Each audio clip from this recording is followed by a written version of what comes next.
Well, we're here in the Highlands Hotel at the Glenties electoral area count.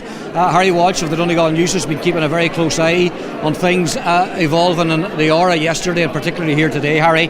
We've got Seamus O'Donnell and Mary Therese Gallagher past the post already, and the speculation is, Harry, Enda Boner, John Seamus O'Farrell are certs, Michael Gillespie looking good.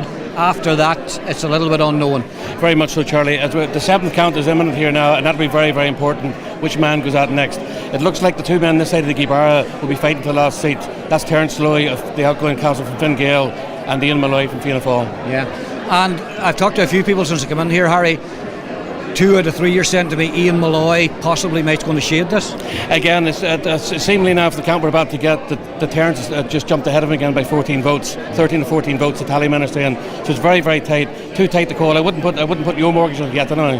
And tell me, Harry, I suppose this electoral area is very much mirroring what we're seeing. Sinn Féin doing very well, Fianna Fáil doing pretty well, Independents doing reasonably well, and Fine Gael and Labour obviously not doing well. Very much so. Denny McGinley was in here a while ago and he reiterated that, Charlie. He admitted that countrywide that the Fine Gael are struggling, and up here in Donegal, as you rightly say, that mirrors that. Yeah, and it's no big surprise, Harry, given how tough things have been for the last 3 years. And I suppose talking to politicians yesterday and talking to people at the Aura Leisure Centre, the body of opinion was that a lot of promises were made, they failed to keep them, and people decided you need to be taught a lesson. Oh, absolutely. And the makeup of the new county council will have as many as 1 in 3 new councillors, 33%. So, I mean, that'll take a while to bed in as well.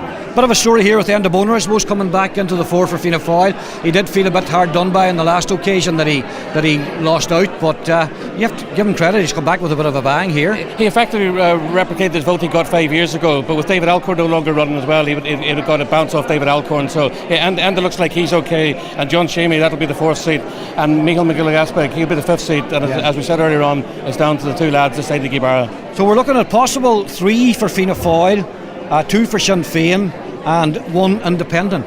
That's correct. And if the third one doesn't go to Fianna Fáil, it'll go to Fine Gael, the sitting councillor Terence Loy. All right, Harry, I'll put you on the spot now. Call it now, Sloy or Malloy. I'm living in Ardra, so I'll have to say Sloy. And if I'm wrong, sorry, Ian. Ian Malloy. Okay, Harry Walsh, the Donegal News. Thanks so much.